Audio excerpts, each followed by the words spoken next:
ہم مجاہدین کے ذریعے کشمیر لے سکتے ہیں. This is a great betrayal of Pakistan.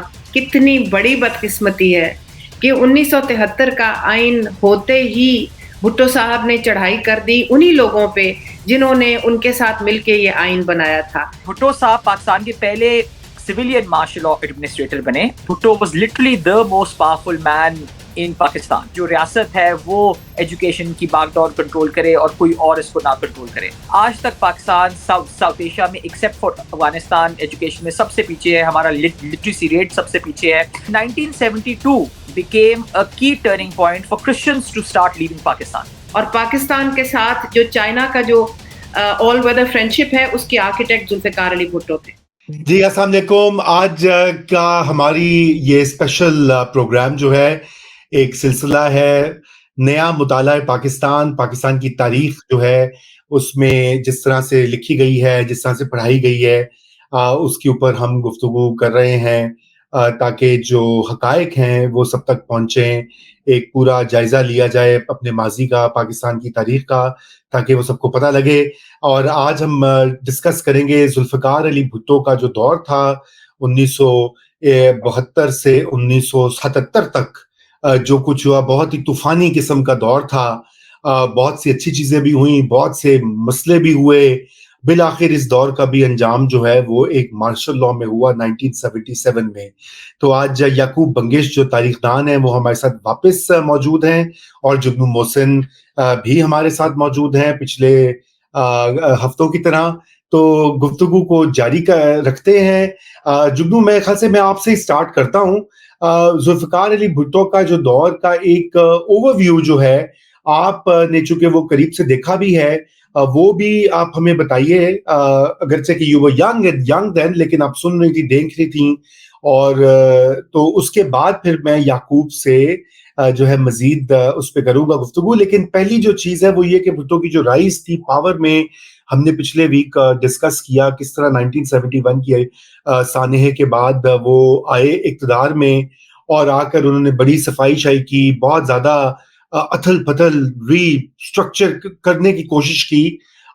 وہ پہلا جو فیز ہے ان کا ذرا اس کے بارے میں بتائیں، 72 سے لے کر لیٹ سے 74 75 تک، کیونکہ بعد میں پھر ان سے انہوں نے اور بھی بہت غلطیاں کرنی شروع کی جس کا بعد میں پھر انہوں نے خمیازہ بھی بھگتا. جی رضا، میں شروع اس چیز سے کرنا چاہوں گی کہ ہمارے جیسے ملکوں میں جہاں پر انسٹیٹیوشنز کمزور ہوتی ہیں اور ڈیولپ نہیں ہوئی ہوتی، اور یقیناً مغربی جمہوریتوں میں جہاں پر ڈیولپ ڈیموکریسیز ہیں، وہاں پر بھی in the initial stages of the development of democracy جو ایک شخصیت ہوتی ہے حکمران کی، وہ حالات پہ بہت حاوی ہوتی ہے، اور Pakistan was no exception. And I think that we should start with Zulfikar Ali Bhutto's psychological makeup, his birth, his circumstances, and what led him to rise to power at the way he did. تو اگر آپ اجازت دیں تو میں آپ کو بتاؤں کہ 1928 میں ان کی پیدائش ہوئی سر شاہ نواز بھٹو کے گھر، جو کہ دیوان تھے نواب جونا گڑھ کے، اور ایک بہت بڑے وڈیرے تھے، سندھ کے زمیندار تھے. اچھا، ان کی ایک پہلے شادی ہوئی بھی تھی جس طرح روایتی شادیاں ہوا کرتی ہیں اپنی کزنز کے ساتھ. اس کے بعد انہوں نے اپنی مرضی کی شادی کی ایک ہندو خاتون سے جن کا نام لکھی بائی تھا. اور ذوالفقار علی بھٹو ان کے تیسرے بیٹے تھے. سکندر تھے، امداد تھے، ذوالفقار تھے، اور ان کی ایک اور بیٹی بھی تھی. لکھی بائی کا نام سر شاہ نواز بھٹو کے ساتھ شادی ہونے پہ خورشید بیگم رکھا گیا، اور انہوں نے اسلام بھی قبول کیا. لیکن بنیادی بات یہ ہے کہ لکھی بائی کو اس فیوڈل ملیو میں، رتو ڈیرو جو ان کا گاؤں تھا لاڑکانہ ڈسٹرکٹ میں، وہاں پر جو باقی وڈیرے تھے اور باقی بھٹو خاندان جو تھا، انہوں نے قبول نہیں کیا، دل سے قبول نہیں کیا. اور the young Bhutto was very aware of the déclassé status of his mother, the way that she was treated by the larger family and by the Vadera culture and by other Vaderas, etc. and obviously their families. تو ان کو ایک احساس کمتری، ایک غصہ، ایک جسے کہتے ہیں فیلنگ آف ڈس امپاورمنٹ جو تھی، وہ بچپن سے میرا خیال ہے کہ ان کے اندر تھی. اور اس وجہ سے وہ بنی. اور میں سمجھتی ہوں کہ اس کا ایک اچھا پس منظر بھی تھا, کیونکہ جو ان کی ہمدردی تھی ڈس امپاورڈ لوگوں کے لیے, غربا کے لیے, لاچاروں کے لیے, وہ انہوں نے اپنی ماں سے اور ان کے ایکسپیرینس سے میں سمجھتی ہوں کہ ان کو ملی ورثے میں. اور اسی طرح جو ان کے والد کا ایک وڈیرا پن تھا, ان کی جو ایک ایروگنس تھی یا جو ان کی ایک سینس آف انٹائٹلمنٹ تھی, وہ ان کو ان کے والد سے ملا. خیر, یہ کہہ کے آپ آگے چلتے ہیں ہم, اور ان کی ابتدائی تعلیم مشنری سکولز میں ہوئی, بڑی اعلیٰ تعلیم ہوئی جو اس زمانے میں کی ہوا کرتی تھی, اور بامبے میں پڑھے بیکاز دیوان جوناگڑھ کے ساتھ منسلک تھے ان کے والد, saint Xavier's college Bombay, and then he went to Berkeley in the US where he read public policy etc. Then he went to Christ Church Oxford where he read jurisprudence and politics, and then he went to the Lincoln's Inn in London, the same inn that Muhammad Ali Jinnah qualified at, and became a barrister. تو بہت پڑھے لکھے تھے. He had a very very sharp intelligence. He was very quick witted. He was very ان کا sense of humor بھی سنا legendary تھا, mostly at the expense of other people. But he was a very talented person. تو ان کی بھی روایتی طور پہ اپنی پہلے کزن سے شادی ہوئی, لیکن ان کے ساتھ وہ بسے نہیں, اور انہوں نے بھی اپنی مرضی سے پھر نصرت اصفہانی سے شادی کی, جو کہ ایک ایرانی ایکسٹریکشن کی خاندان کی بیٹی تھی, اور ان کا اسکندر مرزا صاحب کی بیگم ناہید خانم جو ایرانی تھیں, ان کے ساتھ ایک تعلق تھا because of her own Isphahani background. And that was Bhutto صاحب's entry, if you like, into the corridors of power via his wife Nusrat Isfahani vis-a-vis Begum Nahid Mirza, and therefore the cabinet of Iskandar Mirza. He was one of the youngest ministers, in fact if not the youngest minister in Iskandar Mirza's cabinet. وہاں سے پھر وہ ایوب خان کی cabinet میں آئے. The rest is history. آپ کو پتا ہے کہ وہ آپریشن جبرالٹر کے سب سے بڑے پروپوننٹ تھے, اور انہوں نے ایوب خان کو کنونس کیا کہ نہیں جی, ہم مجاہدین کے ذریعے کشمیر لے سکتے ہیں. آپریشن جبرالٹر جب شروع ہوا, پھر جب آپریشن جبرالٹر ناکام ہوا اور فل فلیٹ جنگ شروع ہوئی, تو انہوں نے اپنے آپ کو ڈسٹنس کر لیا. جب ایوب خان نے جا کے تاشکند میں لال بہادر شاستری کے ساتھ معاہدہ کیا, تو بھٹو صاحب نے کہا دس از اے گریٹ بیٹریل آف پاکستان, اور ایوب خان کے ساتھ ان کی علیحدگی ہو گئی.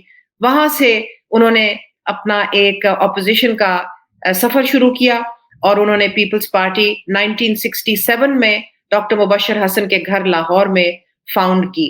اس کے بعد ہم نے پچھلے اپنے پروگرام میں جائزہ لیا تھا کہ جو امتیازی سلوک ایسٹ پاکستان کے ساتھ ہوتا رہا, اس کا ایک لاجیکل کنکلوژن جو ہونا تھا وہ ہوا, and the majority seceded from the minority, اور ایسٹ پاکستان بنگلہ دیش بن گیا. بھٹو صاحب نے سگنیفیکنٹلی 1970 کے الیکشنز کے ریزلٹس قبول کرنے سے انکار کر دیا تھا. یہ آپ نے بھی اس وقت کہا تھا ہمارے پچھلے پروگرام میں, اور یہ تاریخ بھی گواہ ہے کہ یحییٰ خان نے نیم قبول کیا, پھر نہیں کیا. بھٹو صاحب نے بالکل قبول نہیں کیا, کیونکہ وہ مجیب الرحمان کی اکثریت تھی ان کے ساتھ, وہ ان کے ماتحت یعنی کہ نہیں رہنا چاہتے تھے, اور وہ سمجھتے تھے کہ وہ west Pakistan could go it alone. خیر, ان کا بھی اس میں بہت کنٹریبیوشن تھا. 71 کی جنگ اور پاکستان کی جو ڈیفیٹ تھی, اس کے بعد کریشن آف بنگلہ دیش کے بعد, بھٹو صاحب became not the Prime Minister of Pakistan, but he became President and Chief Martial Law Administrator. اور وہ اسی طرح رہے 1 سال 1.5 سال تک, جب تک 1973 کی کانسٹیٹیوشن پروملگیٹ نہیں ہو سکی.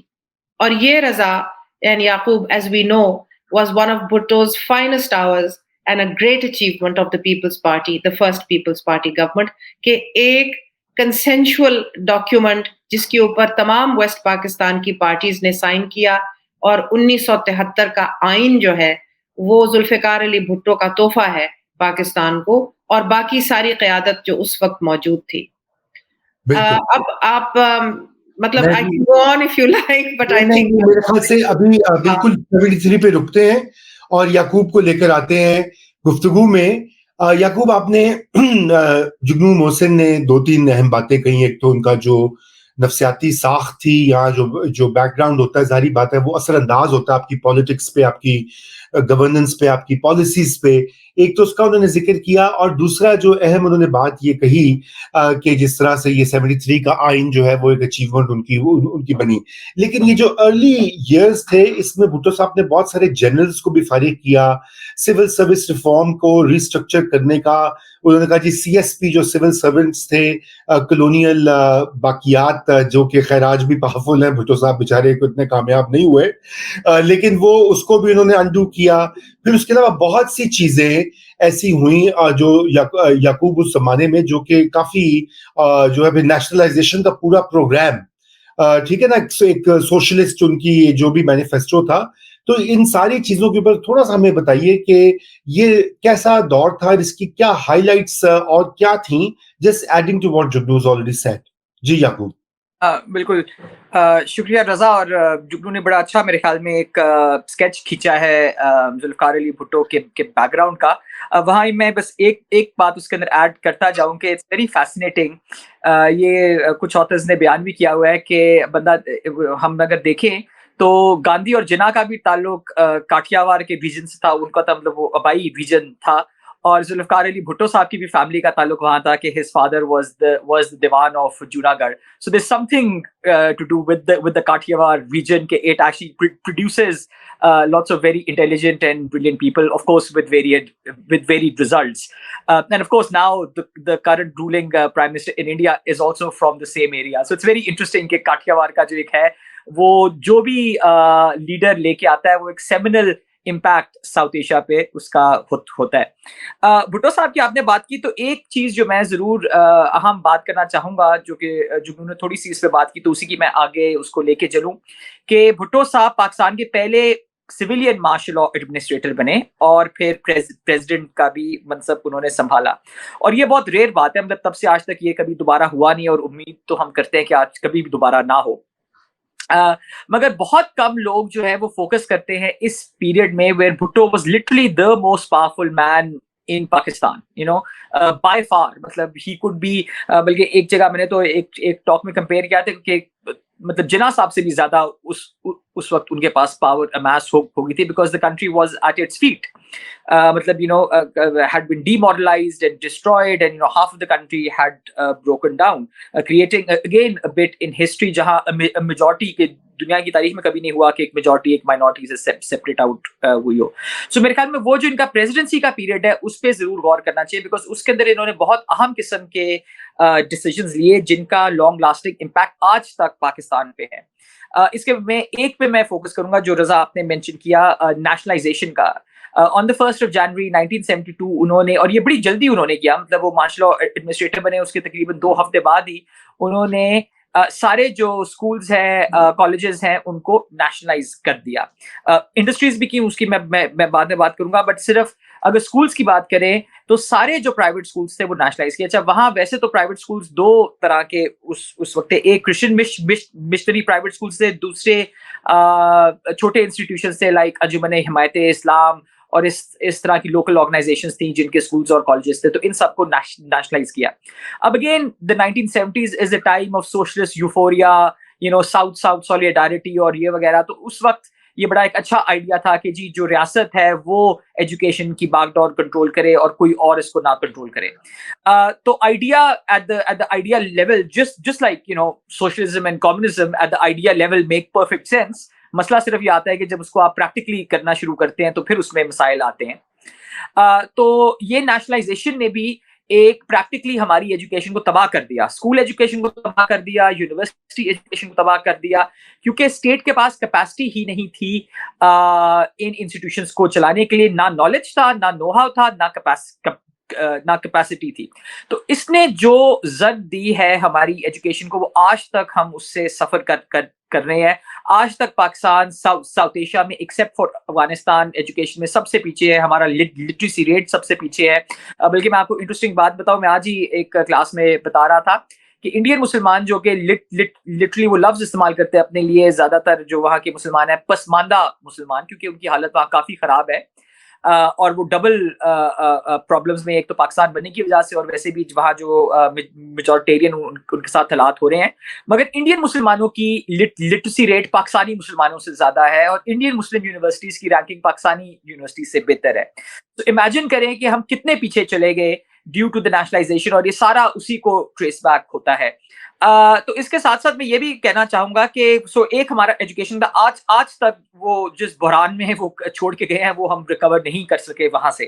اس کے ساتھ ایک اور چیز جو بڑی امپورٹنٹ ہوئی وہ یہ ہوئی کہ آپ کی پریکٹیکلی دیکھیں، جب میجورٹی ہمارے جو نان مسلمس پاکستان میں تھے وہ ہندو تھے اور وہ ایسٹ پاکستان میں زیادہ تھے، تقریباً 20-22% آبادی وہاں کی تھی. تو 1971 میں وہ تو علیحدہ ہو گئے، جو باقی جو پاکستان میں پرومیننٹ جو مائنورٹی تھی وہ کرسچنس کی تھی. اور یہ جو سکولز جو نیشنلائز ہے وہ 70-80% کرسچنس کے ہوئے. تو دس آلسو بیکیم، اور یہ بڑا کم اس کے بارے میں بات کی جاتی ہے کہ 1972 became a key turning point for Christians to start leaving Pakistan. ایک 1949 تھا جب بہت زیادہ مائنورٹیز نے چھوڑا، پھر ایک 1972 ہوا جب سکولز اور ہاسپٹلز اور کالجز کے اوپر گورنمنٹ نے ٹیک اوور کر لیا. تو that was a sign for minorities in Pakistan کہ بھئی یہ اب ہمارا ملک نہیں رہا، اب ہم نے اس کو چھوڑ کے کسی اور جگہ جانا ہے. تو اگر آپ فگرز دیکھیں تو ڈرامیٹک فگرز ہیں. کراچی میں for example the Christian community 1/3 of it leaves in the 1970s. Dramatic numbers ہیں. اور آپ 1980s تک آئیں تو 2/3 of the educated Christians from Pakistan have left. اور یہ سارا پروسیس اس کے وقت شروع، اور اس کا ایک ڈیپ کلچرل امپیکٹ بھی ہوا. آپ لاہور تو چلے مطلب تھوڑا چھوٹا تھا اس نگاہ میں، کراچی کے اندر جو کلچرل امپیکٹ تھا کرسچنس کا وہ بائی دی 1980s 90s ختم ہونا شروع ہو گیا، because the sense of not being aligned with Pakistan اور not being concerned with Pakistan یہ ختم ہو گیا. So یہ ایک بہت جو نیشنلائزیشن کا تھا عمل، again it was a very popular thing, a very populist thing at that time, and also of course it was a very socialist thing to do. مگر جو اس نے اپنا امپرنٹ چھوڑا، جو اس نے ریالٹی چھوڑی اور جو کوالٹی کے اوپر افیکٹ ہوا، وہ آج تک ہم اس سے سفر کر رہے ہیں.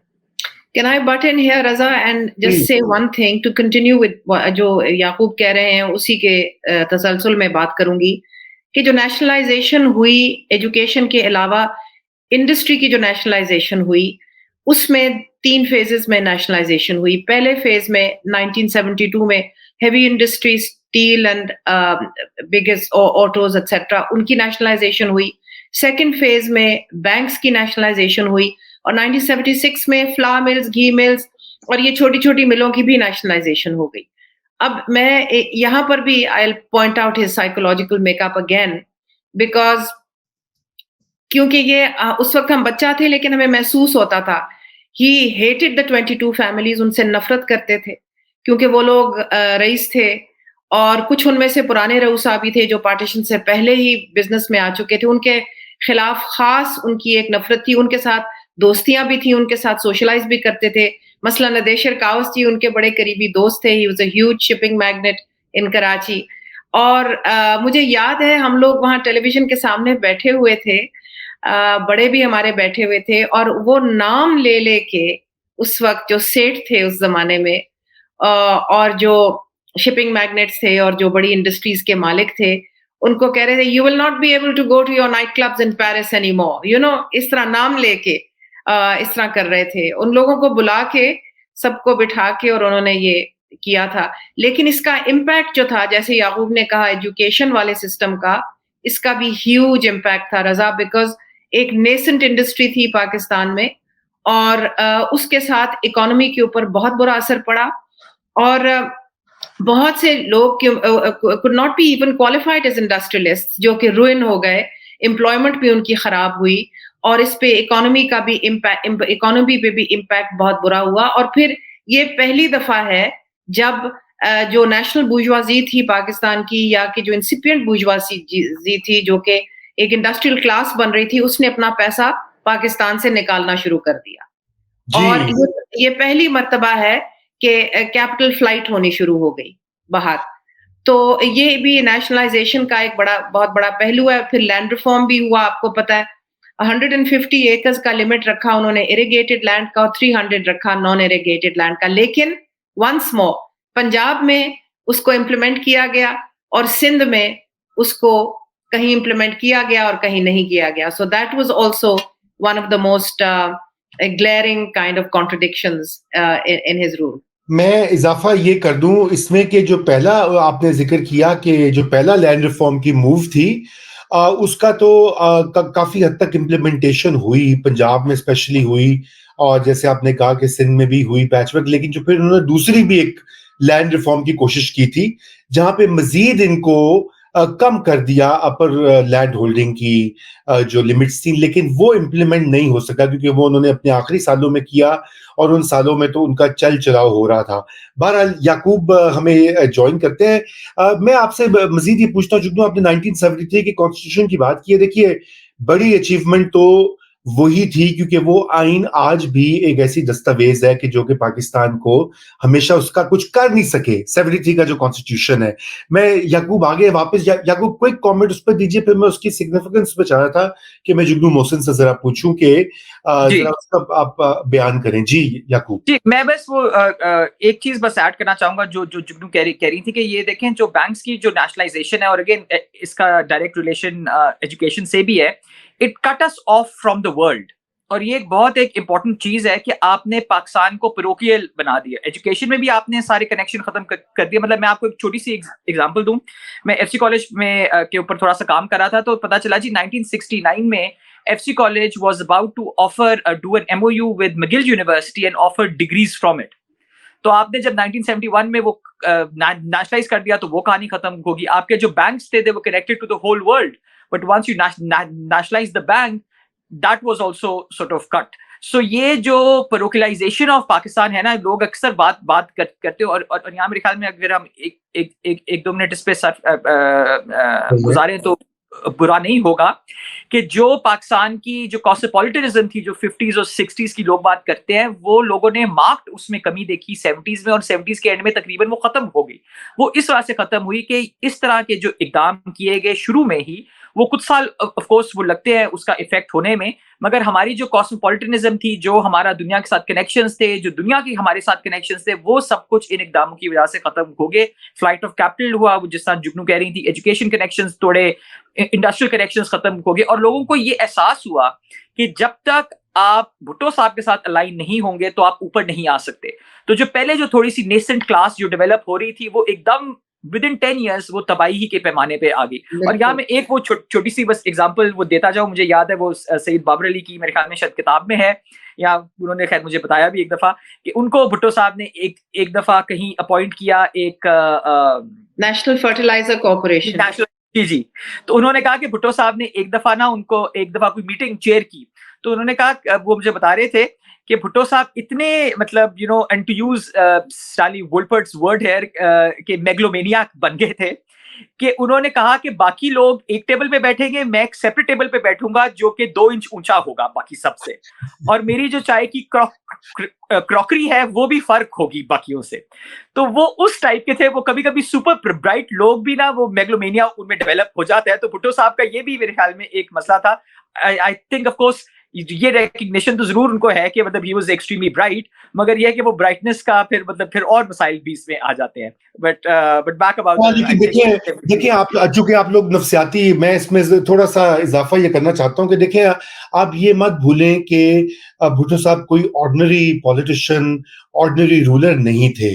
وہ ہر طرح سے ان کی ایک غیر معمولی شخصیت تھی، ایک غیر معمولی ان کا اسٹیچر تھا، اور جتنی پذیرائی اور سپورٹ ان کو تھی اس وقت 1970s کے ویسٹ پاکستان اور جو بعد میں پاکستان وہ میرے خیال سے انرائیولڈ ہے. مطلب اسی کی کاپی کرنے کی کوشش کرتے ہیں ہر لیڈر جو پاکستان میں ان کے بعد جو آیا نا، چاہے نواز شریف ہو، عمران خان ہو، بڑی حد تک ان کی اپنی بیٹی بے نظیر بھٹو، وہ ان کا بینچ مارک ذوالفقار علی بھٹو کی وہ سویپنگ پاپولر اپیل تھی. اب ظاہری بات ہے کہ وہ آپ کو ایک طرح سے اثر کرتی ہے، اور پھر ان کی جو تھی تھوڑے سے وہ ان میں یہ ٹینڈنسیز بھی تھی آٹوکریٹک.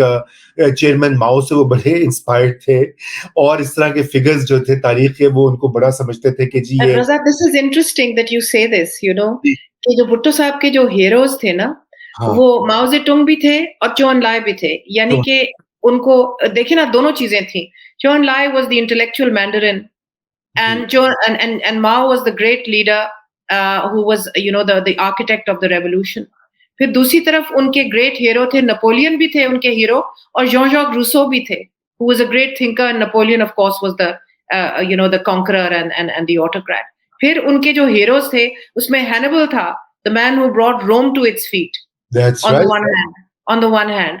اور دوسری طرف ان کے لیے ہیروز اور بھی تھے جو کہ پیورلی تھنکرز اینڈ انٹلیکچوئلز تھے. تو both these things وہ ان کے ذہن میں ایک تضاد تھا. اور پھر دیکھیے ان کا جو امپیکٹ تھا آن سوسائٹی, اس میں کوئی شک نہیں کہ انہوں نے ڈس امپاورڈ غریب لوگوں کو بہت امپاور کیا, ان کو آواز دی. اور قائد عوام جب اپنے آپ کو کہتے تھے تو یقیناً لوگ ان کے لیے مرنے مارنے کو تیار تھے, غریب لوگ. اور پہلی مرتبہ غریبوں کو اور جو ڈس امپاورڈ لوگ تھے ان کو ایک آواز ملی. اور مجھے یاد ہے جب فلڈز آئے تھے, mid-70s کے فلڈز تھے اور بہت ہی پنجاب فلڈڈ تھا, تو he went up in a Halley copter. اور اس وقت میری کزن ہے Abida Hussain, she was member of parliament, and they were touring Jhang district جو ان کا اپنا آبائی ڈسٹرکٹ ہے. اور انہوں نے بتایا آ کے جب واپس آئیں from that tour, so she told us کہ جب ہیلی کاپٹر اوپر گیا اور انہوں نے دیکھا, بھٹو صاحب کے ساتھ ہی بیٹھی تھی, تو انہوں نے دیکھا کہ وہ نیچے دیکھ رہے تھے اور وہ سارا پانی تھا نیچے. تو کہنے لگی کہ میں حیران ہو گئی دیکھ کے کہ زاروں قطار رو رہے تھے. The tears were trickling down his face. And then he regained his composure and he turned around to her and said کہ پتہ نہیں ان غریبوں کا وہاں کیا حال ہے جو نہ وہاں نیچے یہاں پر ہے. اور انہوں نے پھر اپنے آپ کو اپنے آنسو پوچھے. تو میں یہ آپ کو کہہ رہی ہوں کہ لکھی بائی سے ان کو جو ورثے میں ملا ہمدردی کا عنصر غریب کے لیے, وہ ان کے دل میں ایکچولی ایک چیز تھی. اور ہر انسان کئی چیزوں کا پتلا ہوتا ہے, تضاد کا پتلا ہوتا ہے. تو ان کے اندر یہ دونوں چیزیں, دونوں ٹینڈنسیز جو تھی نا, autocratic, fascistic, totalitarian on the one hand, دوسری طرف غریب کے لیے ہمدردی. اور he genuinely felt it. Doctor Mubashir Hasan اب تو حیات نہیں ہے, مرحوم, جب بات کرتے تھے ان کے بارے میں تو کہتے تھے کہ ان کے اندر بہت سی خوبیاں بھی تھیں اور غریب کی ہمدردی ان کی ایک بہت بڑی خوبی تھی. بالکل بالکل, یہ آپ نے بہت اہم, thank you for adding context to it. اور میں سمجھتا ہوں اسٹینلے وولپرٹ کی جو بایوگرافی ہے بھٹو کی, انہوں نے ان کانٹرڈکشنز کو بڑی اچھی طرح انکیپسولیٹ کیا ہے. جی, تو یعقوب 73 کی ہم بات کر رہے تھے, ذرا اس پہ کوئک کامنٹ دو, اور and then I will move to Jugnu, because یہ ایک امپورٹنٹ مائل سٹون ہے, نہ صرف بھٹو کی لائف اور پالیٹکس کا, بلکہ آئی تھنک پاکستان کی ہسٹری کا. جی جی بالکل. اور یہ دیکھیں نا, وہی just to conclude on that کہ جو پہلی والی بات کر رہے تھے کہ Bhutto was a man of contradictions also. تو یہ بھی ہمیں دیکھنا چاہیے کہ وہ کنسسٹنسی ضروری نہیں ہے کہ ہر چیز میں ہو. He was passionate about everything. Maybe that's one thing. He was passionate and dedicated to whatever he did. Even if it's a very contradictory thing now, we see that decade afterwards.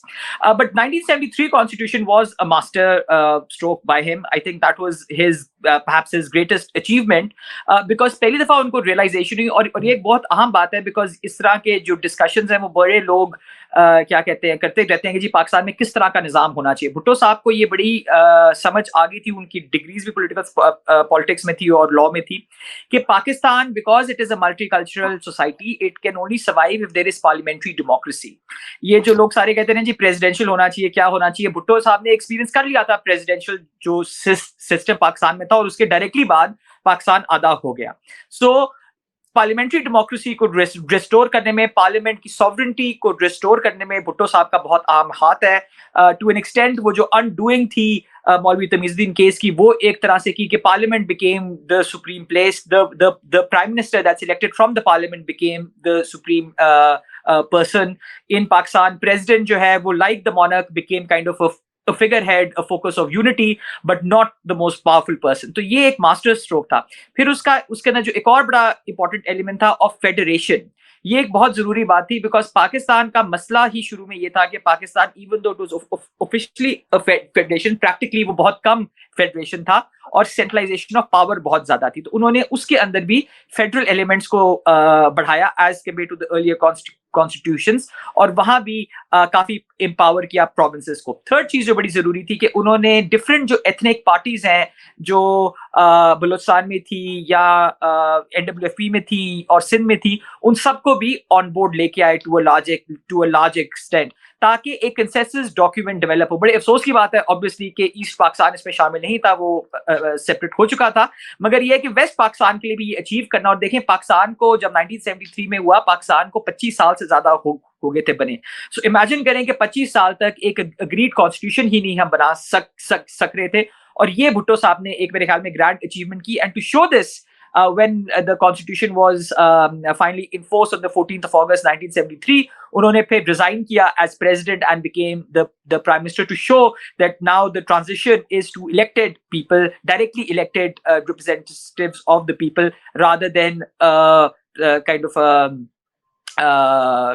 indirectly elected person. So یہ میرے خیال میں ان کی ایک بہت بڑی achievement تھی, اور آج تک جو 73 constitution ہے, that is the grand norm, that is the basis for Pakistan, اور جس کو ہم پرزرو کرنے کی, بچانے کی ہر وقت کوشش کرتے رہتے ہیں. جی, اور کتنی بڑی بدقسمتی ہے, کتنی بڑی بدقسمتی ہے کہ 1973 کا آئین ہوتے ہی بھٹو صاحب نے چڑھائی کر دی انہی لوگوں پہ جنہوں نے ان کے ساتھ مل کے یہ آئین بنایا تھا.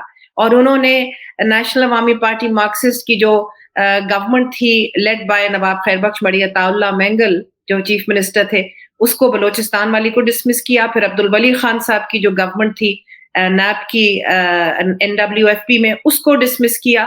اور اس کے بعد انہوں نے, اور اس دوران جنرل گل حسن کو جو انہوں نے بنایا تھا چیف عوامی سٹاف یا چیف اس وقت CNC ہوتا تھا میرا خیال ہے عہدہ, اس کے بعد ان کو ہٹا کے general tikka Khan the Butcher of Bengal کو CNC بنا کے ان کو لانچ کر دیا بلوچستان میں, جہاں پر ایک انسرجنسی شروع ہو گئی تھی in protest to the dismissal of that government.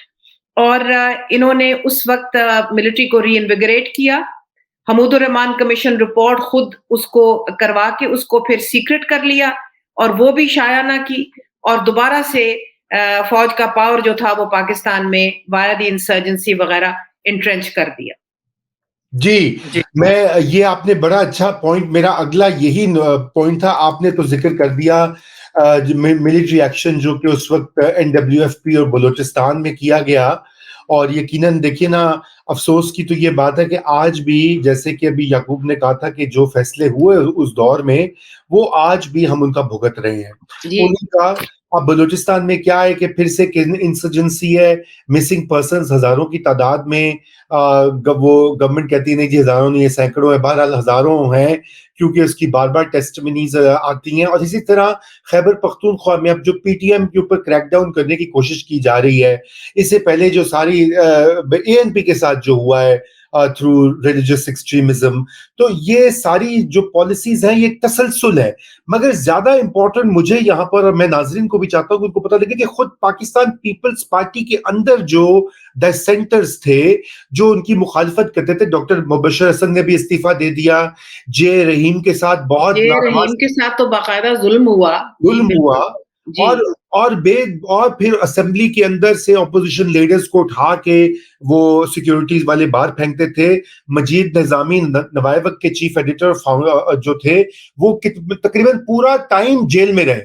مطلب کمال کی بات ہے کہ this was the democratic post 1973 جو مومنٹ ہے, اتنی بڑی کانٹرڈکشن ہے. تو میں یہ چاہتا ہوں کہ ذرا اس کے اوپر بھی ہم بات کریں کہ یہ جو میں سمجھتا ہوں, آپ کو میں یہ بھی عرض کر دوں کہ میری یہ ذاتی رائے ہے, of course you don't have to agree, کہ یہ جو پیٹرن, یہ جو گورننس کا ماڈل انٹروڈیوس کیا تھا بھٹو صاحب نے, اگر آپ دیکھیں تو بڑے کلوزلی آنے والی حکومتوں نے اس کے اوپر اس کو فالو کیا ہے.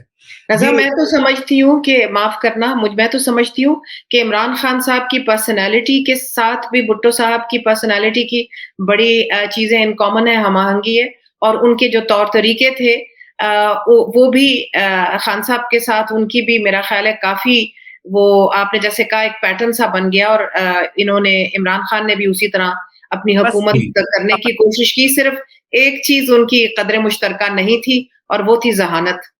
ہاں جی وہ نہیں ہے مگر میں اس میں ضرور فیکٹس کی کریکشن بھی ضروری ہے. دیکھیے نواز شریف صاحب بھی جو پہلے ان کے دور تھے 1990 میں جب وہ آئے, وہ بھی یہی ماڈل فالو جی کرتے. ہاں آپ تو خود جگنو آپ نے بھگتا ہوا ہے, جب نجم سیٹھی کو اٹھا کے لے گئے تھے انہی کی گورنمنٹ کے اندر, ISI یا IB یا IFI والے جو بھی, آج تک ہمیں نہیں پتا لگتا, کبھی کچھ ہوتا ہے کبھی کوئی کہانی ہوتی ہے.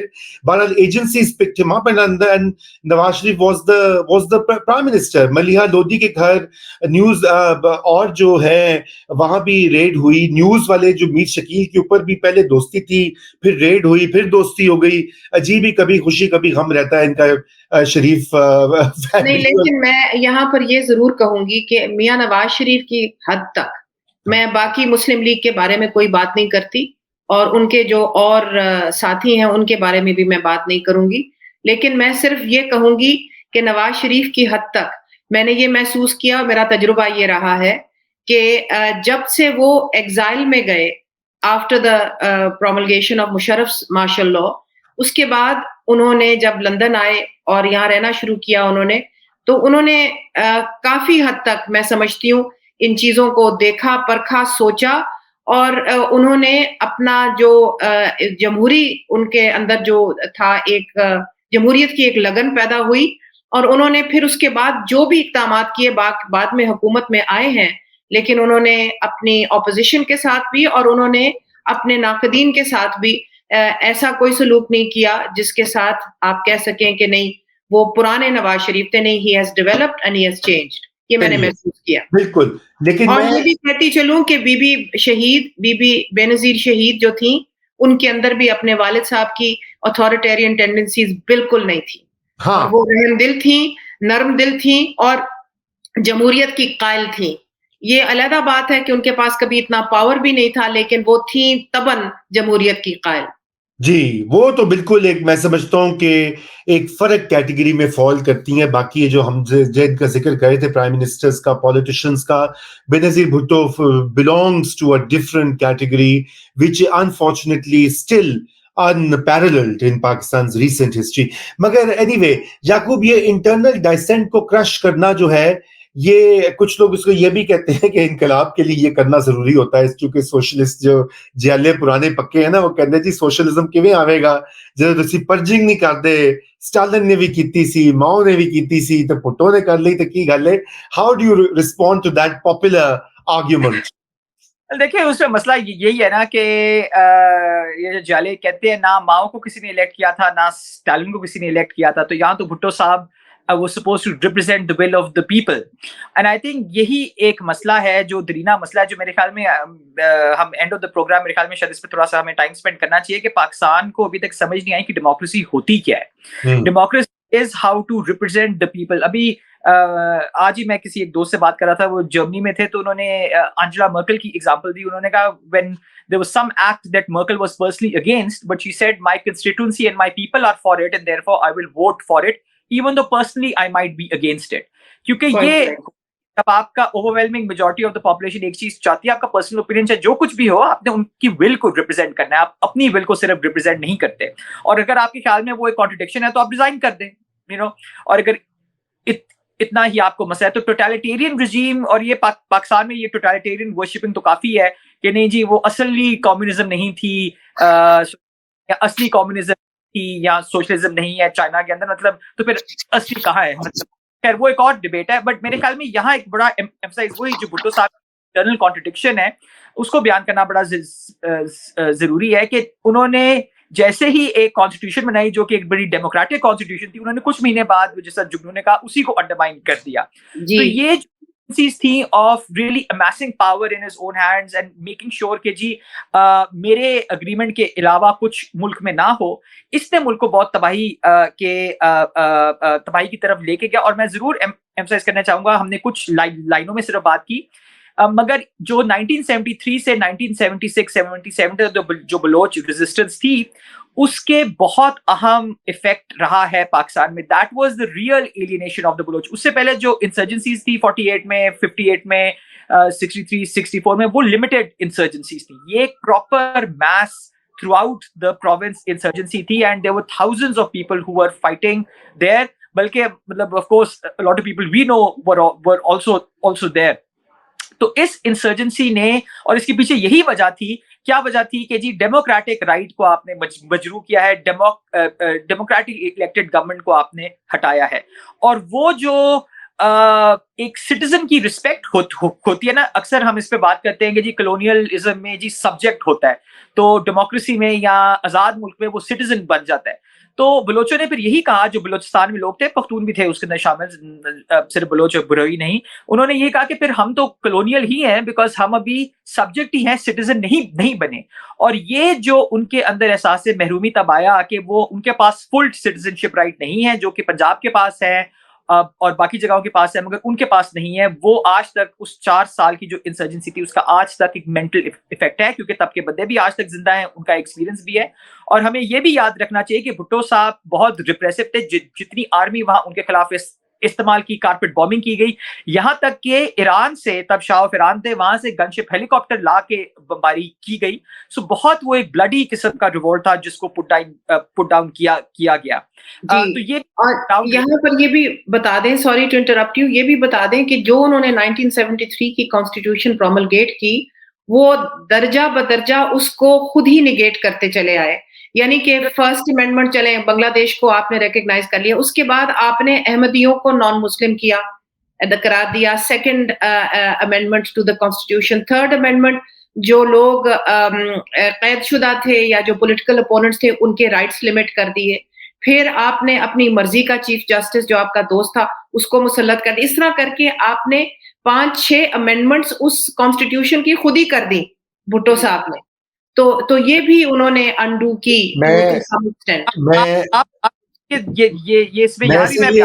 یعقوب سوری میں آپ کی بات کاٹ رہا ہوں, میں اسی لیے یہ کہتا ہوں نا, یہ جو کچھ امینڈمنٹس کا ذکر کیا ہے جگنو محسن نے, اور میں آپ کو یہی کہتا ہوں کہ اس لیے تاریخ اتنی عجیب و غریب ہے ہماری کہ آج جو چیزیں یہ جج, میری مرضی کا جج, اس کی مرضی کا جج, میرا چیف جسٹس اچھا برا, یہ جو پاکستان میں سیاسی ڈسکورس بھی ہو رہا ہے, دیکھیے نا, یہ اس وقت بھی تھا کہ بھٹو صاحب نے امینڈمنٹس کر کے چیف جسٹس کو فارغ کر کے اپنا وہاں پہ لگایا. پھر آرمی چیف میری مرضی کا, وہ تو ہم اس پہ آتے ہیں نا کہ اپنی مرضی کا ہینڈ پکڈ آرمی چیف, پتہ نہیں 8ویں نمبر نہیں. پھر اس وقت رضا کتھا کلامی معاف, جو ایک بغاوت ہوئی سو کالڈ فوجیوں کی ان کے خلاف, اس کے اوپر انہوں نے اپنی مرضی کا ہینڈ پک بریگیڈیئر, سنیے گا, ضیاء الحق محمد, بریگیڈیئر محمد ضیاء الحق کو لگایا کہ یہ بہت ہی میرا چاپلوس ہے اور میری بڑی خوشامد کرتا ہے, تو اس کو میں لگا دیتا ہوں تاکہ یہ فیصلہ کرے کہ کون کون لوگ ہیں جنہوں نے میرے خلاف بغاوت کی.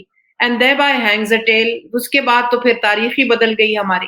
اور ضیاء الحق صاحب کو انہوں نے چیف آف آرمی اسٹاف بھی اسی لیے بنایا تھا, کئی لوگوں کے اوپر سے پروموٹ کر کے, کیونکہ وہ فوننگ اور فلیٹرنگ قسم کے چاپلوسی میں بڑے ماہر تھے, اور ان کو انہوں نے اپنا چیف آف آرمی اسٹاف لگا دیا تھا. نہیں دیکھیے نا, سیاسی غلطیاں جو ہیں یہی تو ہوتی نا کہ بھئی بڑا میک قسم کا, بڑا فلیکٹری, جیسے آپ چاپلوسی کی بات کر رہی ہیں, یہ میں دب کے رہے گا, بڑا میرے تابع رہے گا, کیونکہ ایک ٹرم ہوتا ہے بوناپارٹزم, جیسے کہ ناظرین کو پتا ہے کہ جہاں پہ آپ نے نپولین بوناپارٹ بننا ہے, یعنی ریاست میرے ماتحت ہے, کہ چیف جسٹس بھی, آرمی بھی, عوام بھی, پارلیمنٹ بھی, میڈیا بھی, تو یہ ٹینڈنسیز تھیں بھٹو صاحب میں. Classic Bonapartist, classic Bonapartist. تو آتے ہیں جی, جنرل ضیاء الحق کی اپوائنٹمنٹ ہو جاتی ہے, اس کے بعد بھٹو صاحب جلدی الیکشن کی طرف جاتے ہیں. ان کا خیال ہے کہ وہ اتنے مقبول ہیں کہ وہ الیکشن سویپ کر جائیں گے. لیکن رضا یہاں پر پلیز 2 باتیں کہنا اہم ہے. ایک تو یہ ہے کہ بھٹو صاحب was cognizant of the nuclear programme of India, اور انہوں نے 1974 میں جب انڈیا نے ٹیسٹ کیا اینڈ اسمائلنگ بدھا جو انہوں نے کوڈ نیم کیا تھا اس پروگرام کا, انہوں نے منیر احمد خان کو بلایا, پاکستان اٹامک انرجی کمیشن بنائی, اور انہوں نے پھر باقاعدہ عبدالسلام کو اپنا سائنس ایڈوائزر بنایا, اور وہ رہے پاکستان میں جب تک احمدی اس کو نان مسلم نہیں ڈکلیئر کر دیا گیا. پھر وہ پاکستان بدر ہو گئے اور خود چلے گئے went into exile. لیکن انہوں نے نیوکلیئر پروگرام شروع کیا. پہلے انہوں نے پروٹیسٹ کرنے کی کوشش کی with the Americans to say کہ یہ انڈیا نے کیا کیا, نیوکلیئر نان پرولیفریشن کے خلاف انہوں نے نیوکلیئر ویپن ٹیسٹ کیا. تو اس وقت پریزیڈنٹ جانسن تھے جب انہوں نے یہ میرا خیال ہے اس وقت جانسن ہی تھے شاید نہیں نکسن تھے I forget now but anyway the US advised him to live with it. They said it's a fait accompli, you have to learn to live with it.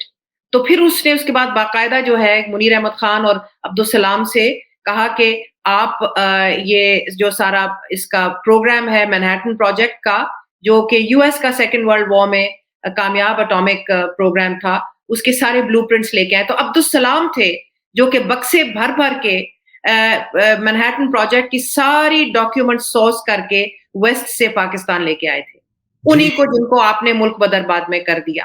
تو یہ بھٹو صاحب نے یہ سب کچھ کیا, اور کسنجر نے بھٹو صاحب کو فیمسلی وارن کیا تھا کہ if you don't stop this program we will make a horrible example out of you. جی بالکل, یہ تو دیکھیں نا یہ پلے بک جو ہے جیم یہی تو عمران خان صاحب نے کہا نا وہ بھٹو بھی انہوں نے بننا تھا, پھر انہوں نے امریکی سازش بھی سٹارٹ کی.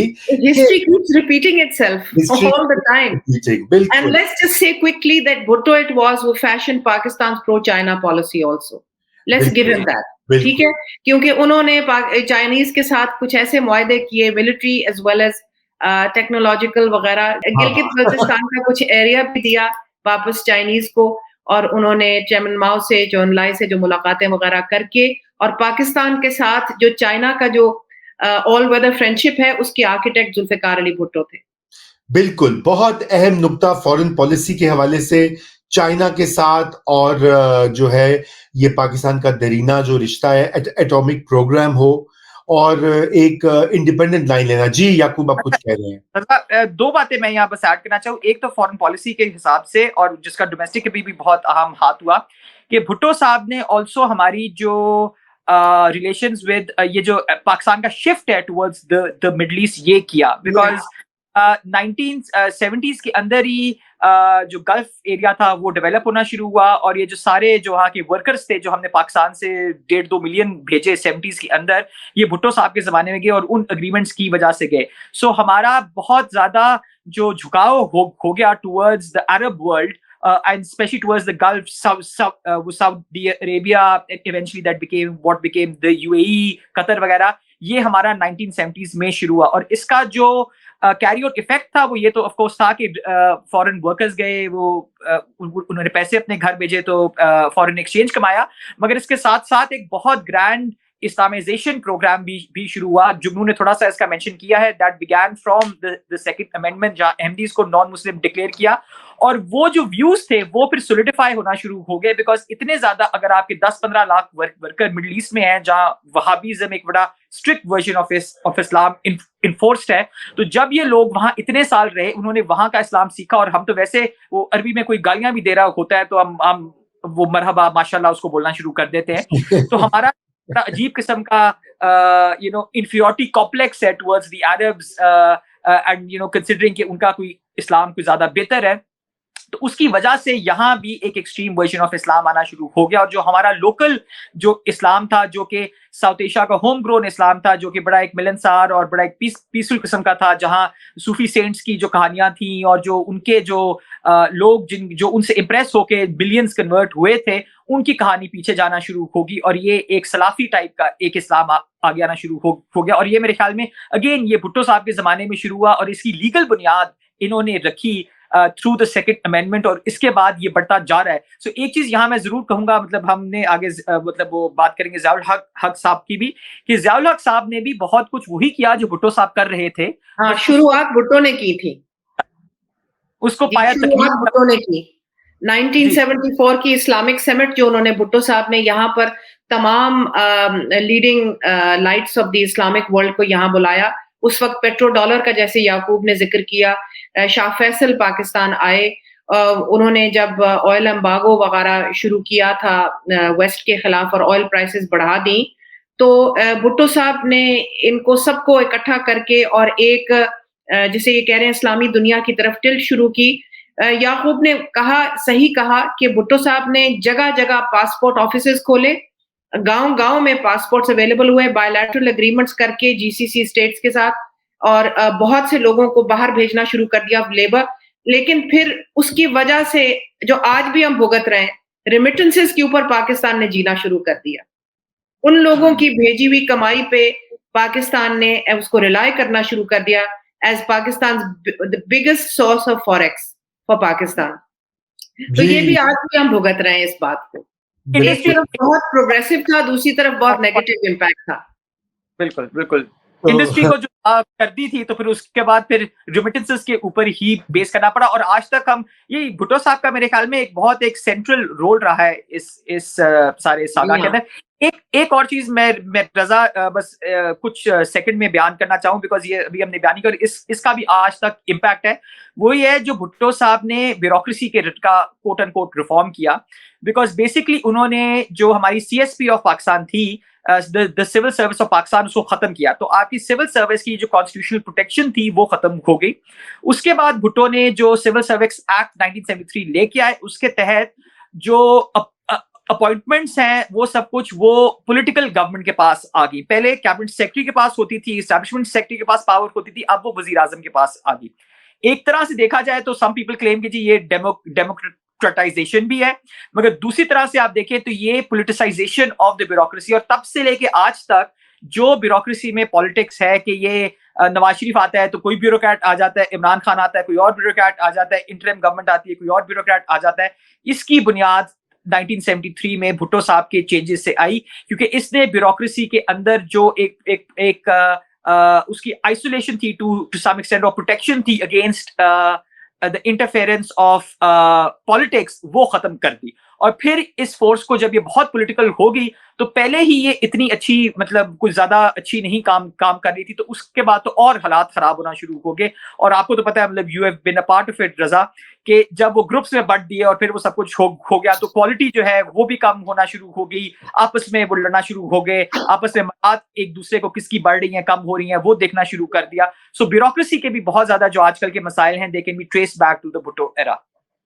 جی بالکل, they can be trace back. اور میں یہاں پہ آپ لوگوں نے تو بہت سارے ایشوز جو ہیں وہ ہائی لائٹ کر دیے, لیکن میں یہ ضرور چاہوں گا کہ ہم اس کو اب ریپ اپ کریں اور آگے بڑھیں کہ یہ جو 1976 اور 77 کا جو پیریڈ تھا جب بھٹو صاحب نے کہا کہ الیکشن میں کرواتا ہوں, جلدی کرواتا ہوں, میں سویپ کروں گا, اور نامعلوم کس نے ان کو یہ ایڈوائس, خیر اس وقت بھی انٹیلیجنس ایجنسیز ہی ہوتی ہیں جو کہتی ہیں کہ بھٹو صاحب ایتھے 15-20 ہٹوں پہ ہم مینج کر لیں گے, آپ کے مخالفوں کو بٹھا دیں گے, پولیس کیسز بنوا دیں گے, دھکا شاہی کر دیں گے اور آپ سویپ کر لیں گے. لیکن اس وقت تک جن قوتوں کو, جن فورسز کو بھٹو صاحب نے ایلینیٹ کیا ہوا تھا, جن میں اسمال ٹریڈرز, رائٹ ونگ جو ہیں گروپس, رائٹ ونگ پارٹیز, ان کی اپوزیشن, وہ ساری ایک پلیٹ فارم پہ 9 ستاروں کی جو تحریک تھی PNA, پاکستان نیشنل الائنس کے تحت جمع ہو گئی اس بینر کے, اور ان کے پیچھے آبویسلی اس وقت کی ڈیپ اسٹیٹ جو تھی وہ شامل تھی. اب یہ بھی کہا جاتا ہے کہ جی وہ امریکہ بھی شامل تھا, لیکن ان چیزوں کی ایویڈنس بڑے کم ہوتے ہیں, اور میں سمجھتا ہوں کہ جو ڈومیسٹک فیکٹرز ہیں وہ کہیں زیادہ امپورٹنٹ ہوتے ہیں اس وقت بھی اور 2022 میں بھی, جس کے ساتھ موازنہ خان صاحب بھی کرتے ہیں اور ان کی پارٹی کر رہی ہے. یہ اصل میں تو ڈیپ اسٹیٹ جو ہے وہ انچارج ہوتی ہے ان تمام پروجیکٹس کی. تو یہ جو ہوا, لیکن بائی دس ٹائم انہوں نے اپنی پارٹی کو بھی ویکن کر دیا ہوا تھا. اس میں آئیڈیالوگز نکل کے موسمی یہ الیکٹیبلز آگے ہوئے تھے, نواب زادے اور جاگیردار اور وڈیرے اور سائیں اور یہ اور وہ سارے اس بینر میں, اور بعد میں اسی طرح ہوا کہ وہ مارشل لاء کے بعد سب چھوڑ گئے. تو یہ جو ٹائم پیریڈ تھا, یہ جو ریگنگ کا جو کوشش کی یعقوب اور جگنو, یہ کتنی بھاری پڑی, اور یہ جو PNA کی موومنٹ تھی یہ کتنی ایک نیچرل موومنٹ تھی اگینسٹ بھٹو صاحب ایکسیسز. جی میں چاہتا ہوں اس پہ آپ کامنٹ کریں جگنو, اور پھر میں یعقوب سے لیتا ہوں. جی یہاں پر پلیز ایک اور بات کہنی ضروری ہے, کیونکہ ہم موازنہ ہندوستان کے ساتھ بھی کرتے ہیں, تو تھوڑا سا پیرالل اندرا گاندھی جو اس وقت وزیر اعظم تھی ہندوستان میں, وہ بھی یہی کر رہی تھی جو بھٹو صاحب کر رہے تھے. انہوں نے بھی وہاں پر ان کے خلاف ایک ججمنٹ آئی تھی کہ انہوں نے پچھلی الیکشن میں جو پہلے تو 1971 میں جب انہوں نے ایسٹ پاکستان کی جنگ میں ہندوستان نے بنگلہ دیش مکتی باہنی کے طرف سے حصہ لیا, تو وہ ان کا جو بہت بڑا سکسیس ہوا اور ہماری ڈیفیٹ ہوئی. اس کے بعد ان کو انڈیا کا سب سے بڑا سویلین ایوارڈ ملا, بھارت رتنا, اور دی economist which is one of the most influential papers in the world called her the Empress of India. تو وہ تو بہت اس وقت شی واز رائڈنگ ہائی. لیکن جو اس کے فوراً بعد پھر الیکشن ہوئی, ان کا خیال تھا کہ میں اس کو اب کیپٹلائز کروں, تو اس میں پھر ان کے اپوننٹس نے جا کے الہ آباد کورٹ میں ایک لانچ کیا کہ جی انہوں نے اپنی آفیشیل جو مشینری تھی, اسٹیٹ مشینری, اس کو اپنے ذاتی الیکشن میں استعمال کیا. تو کورٹ کی ڈیسیجنز ان کے خلاف آئیں, سپریم کورٹ کی بھی, اور اس کے پھر جواب میں انہوں نے 1975 میں ایمرجنسی وہاں پر لگا دی ہندوستان میں. اور اس دوران بھی بہت سارے فیشسٹک کام ہوئے جن کے اندر ان کے بیٹے سنجے گاندھی بھی شامل تھے. اور اس طرح پھر 77 میں جب انہوں نے ایمرجنسی کو لفٹ کیا اور اس کے بعد وہ الیکشن میں گئیں تو اتنی بری طرح ہاری اور جنتا پارٹی جیتی کہ اندرا گاندھی اپنی رائے بریلی کی سیٹ بھی ہار گئی. تو ان پیرالل یہ چیزیں چل رہی تھیں, ہندوستان پاکستان کی قسمتیں بھی لنکڈ ہیں. تو آپ نے بالکل ٹھیک کہا, جب P N A movement was on the rise تو یہ بہت زیادہ افراتفری ہو چکی تھی. لیکن ذوالفقار علی بھٹو کو یہ اندیشہ ہو گیا کہ ضیاء الحق جو ان کے اس وقت چیف آف آرمی اسٹاف تھے کہ شاید وہ کو نہ کر دیں, تو انہوں نے پھر ہریڈلی اصغر خان صاحب, ولی خان صاحب اور باقی سارے جو لیڈران تھے, نواب شیربخش, میر شیربخش مزاری وغیرہ, ان کو سب کو اکٹھا کیا. ولی خان صاحب تو خیر جیل میں تھے اس وقت, لیکن ان کو سب کو اکٹھا کر کے, اور 3-4 جولائی کو رضا جو میں نے پڑھا ہے اس سے مجھے یہ محسوس ہوتا ہے کہ شاید ان کی ایک اگریمنٹ ہو گئی تھی کہ نئے الیکشنز ہوں گے اور ایک گورنمنٹ آف نیشنل یونٹی کے ماتحت الیکشنز ہوں گے تاکہ اپوزیشن کو تسلی ہو کہ یہ پھر سے ریگنگ نہیں ہوگی. اور 5 جولائی کو ضیاء الحق نے مارشل لاء لگا دیا.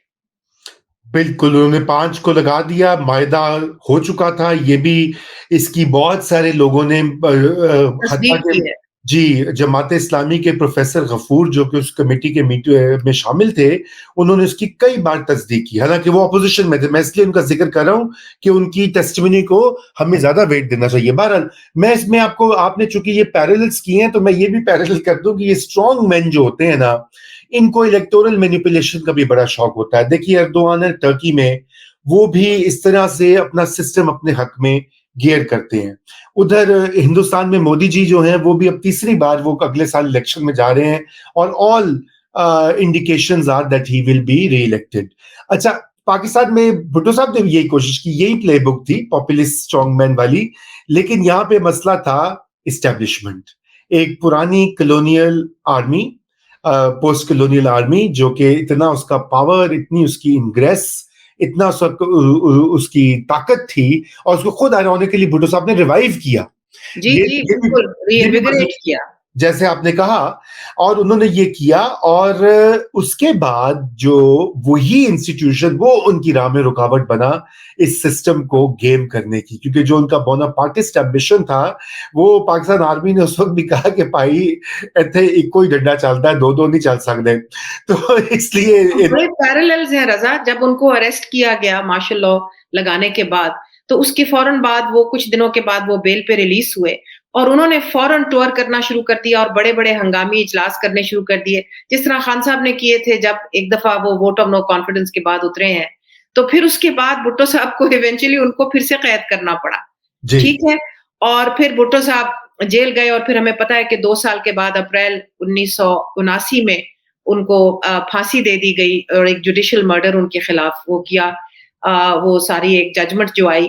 لیکن میں سمجھتی ہوں کہ میں یہ ایک چھوٹی سی آخری بات کر دوں, پھر آپ اپنا ورڈکٹ دیجئے گا کہ ایک بھٹو صاحب نے جو تبدیلیاں کرنا چاہیں وہ ایک پوسٹ کلونیل سٹیٹ سٹرکچر کو ختم کیے بغیر نہیں ہو سکتی تھی. سٹرکچر سٹیٹ کا وہی رہا, پوسٹ کلونیل سٹیٹ جو آج تک ہے. اور بھٹو صاحب ٹنکرڈ ایٹ دا مارجنز. انہوں نے ہماری نیسنٹ اکانومی کے اوپر بھی جو وار کیا, وہ بھی it was the feudal war against the nascent bourgeoisie, اور that did not give Pakistan the great benefits that it should have given. اس کے علاوہ انہوں نے کچھ اچھے کام بھی کیے, غریبوں کو, ڈس امپاورڈ لوگوں کو آواز بھی دی, انہوں نے کچھ انسٹیٹیوشنز بھی اچھے بنائے. لیکن پھر وہ کیونکہ اسٹیٹ سٹرکچر سارا پوسٹ کلونیل تھا, تو وہ کوئی تھرا ریفارم اس قسم کی نہیں کی. ڈیموکریٹک کانسٹیٹیوشن بھی دی, اس کو خود ہی نگیٹ بھی کیا. جو دوسرے لوگ تھے جن کی جمہوری طریقے سے جو الیکٹ ہو کے آئے تھے بلوچستان اینڈ ریپبلک میں, ان کے خلاف وار بھی کیا. تو it was a very mixed bag. لیکن at the end of the day,